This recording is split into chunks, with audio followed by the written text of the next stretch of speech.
Hi, beautiful people. Welcome back. If you're new, my name is Georgia. So you guys saw the title of this video, right? So remember that preacher that got robbed in front of it was viral. He got robbed in front of his congregation. He said they took $1 million worth of jewelry. Well, girl, that preacher was sentenced to 9 years in prison, and this is not his first stint in federal prison.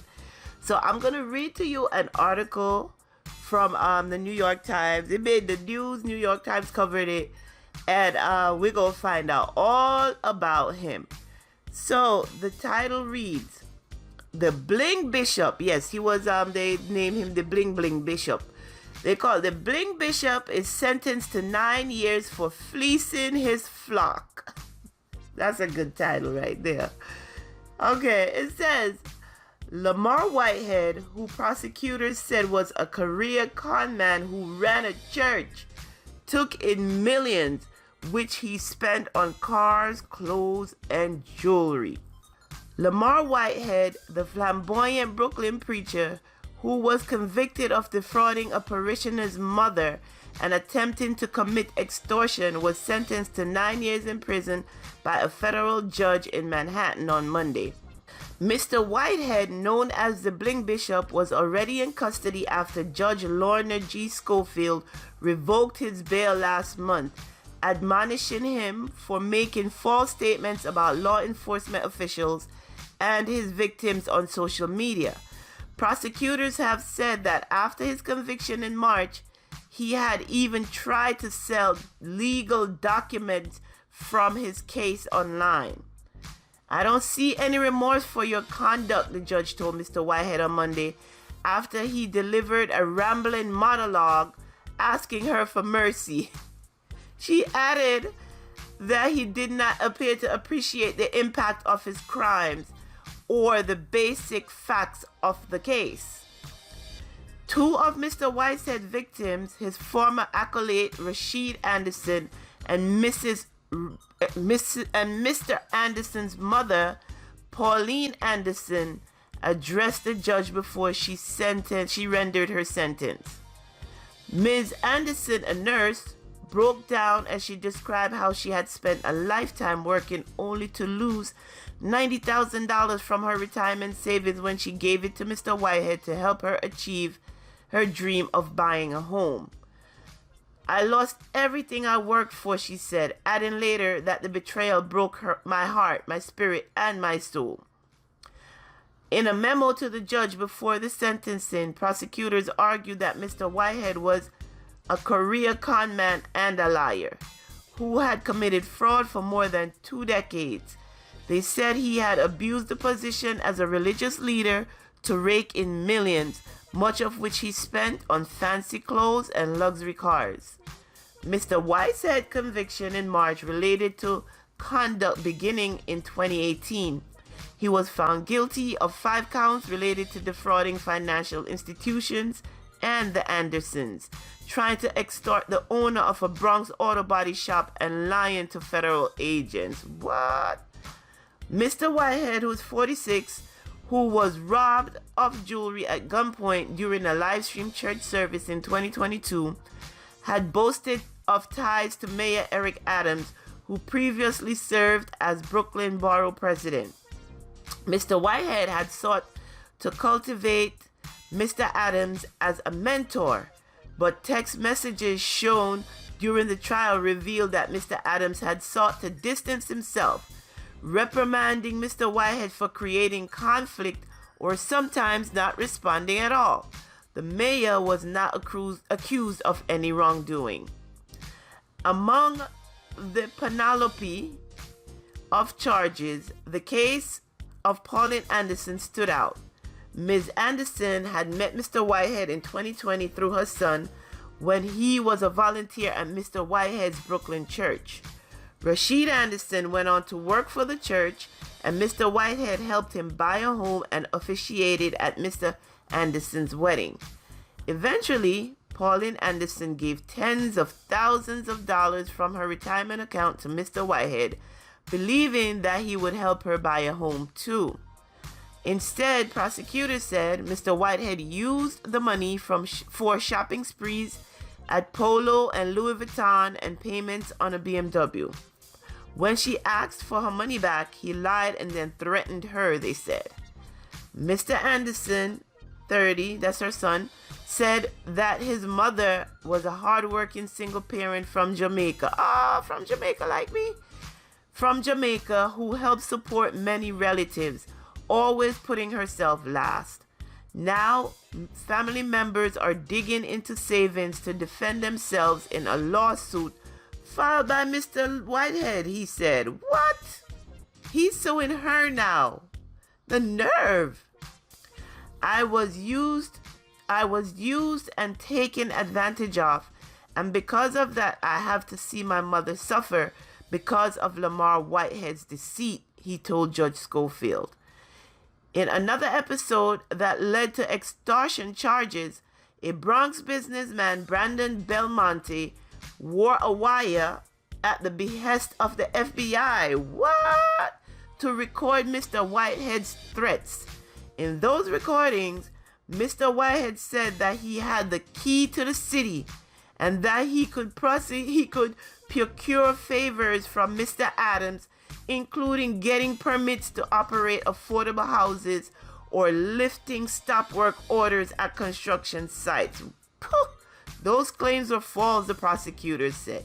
Didn't you hear that also? Did he got the key to the city and they asked for it back? So he got to give back the key to the city. The nerve. He trying to be a gangster bishop. Bishop Whitehead, in my prayers, the mayor said when asked about this. He said, Bishop Whitehead is in my prayers, the mayor said when asked about the sentencing on Monday. Mr. Whitehead lawyers had argued that he should be freed immediately and allowed to remain on supervised release. Oh, hell no. Go sit down somewhere.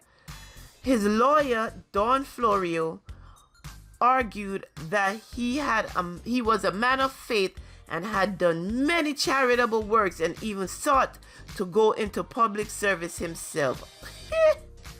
As Brooklyn Borough president, a crook in that position, you must be out your mind. Numerous parishioners from his church, leaders of Tomorrow International Ministries, wrote letters to the court praising him. Yeah, all crooks too. Ms. Florio also argued that Mr. Whitehead probably has post-traumatic stress disorder from the live stream robbery 2 years ago. 2 men pleaded guilty in that crime and are scheduled to be sentenced in August. A 3rd man charged in the heist died in a shootout with U.S. Marshals who had gone to arrest him in New Jersey in January. But prosecutors from the office of Damian Williams, Damian, you don't mess with Damian. I'm gonna put a picture of Damian Williams up on the so you could see him. He's a young black prosecutor and he does not play. So to say, okay, back to it says, but prosecutors from the office of Damian Williams, the U.S. attorney, he's the U.S. attorney for the Southern District of New York, also pointed to Mr. Whitehead's past as they argued for a tougher punishment. In 2008, okay, this is the charge where he already served time. In 2008, he was convicted of several charges of identity theft for a scheme involving loan for cars and motorcycles secured in other people's names.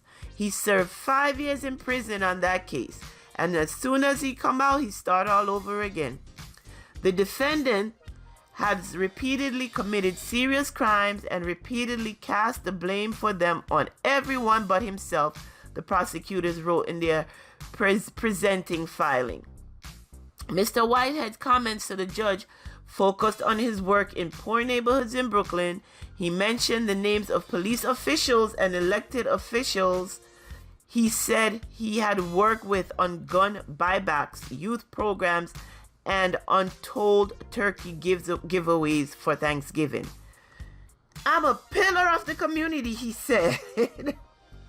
Outside the courtroom afterward, Rashid Anderson said that the family had thought Mr. Whitehead would get an even longer sentence, but that he hoped it would lend to his mother's finally recouping her hard-earned money. It has been a traumatic event for all of us, he said. This is our first step towards closure. Wow, and that's the end of the article for New York Times.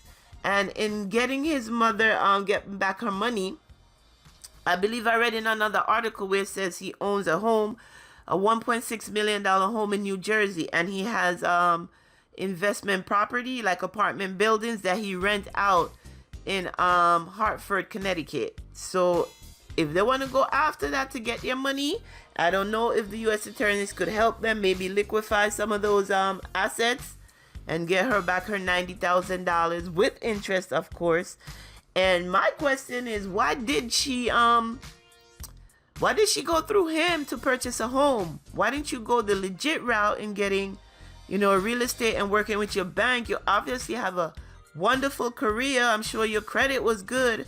Why didn't you just go through the proper channels and go ahead and get a house? And I'm thinking that the people who robbed him in his church either have something to do with some of the people that he fleeced money from before, or he may have set it up himself. You never know, based on what has happened. But yes, girl, he's going to go sit down for 9 years. I don't think he's going to do the full 9 because it's federal prison. I believe in federal prison in New York, you either have to serve either 50% of your time or 70% of your time. So he might be home in 7 years if he gets parole. And I'm sure while he's behind bars, he's just going to perfect his craft. He's going to come out and find a way to fleece people out of money. I hope you don't open another church because, as a pastor, you get to serve as a pastor and you don't have to pay taxes. So he might just come back out and go right back into being a pastor and continue fleecing his flock. But I just want to come on and let you guys hear about what Bishop Whitehead was out here doing and that he got sentenced to prison. So, girl, yeah, that's it. If you're interested in reality TV review, entertainment news, entertainment gossip, make sure that you go ahead and subscribe to the channel. Make sure that you turn your notifications on. And until next time, take care of yourselves and your families. Bye-bye.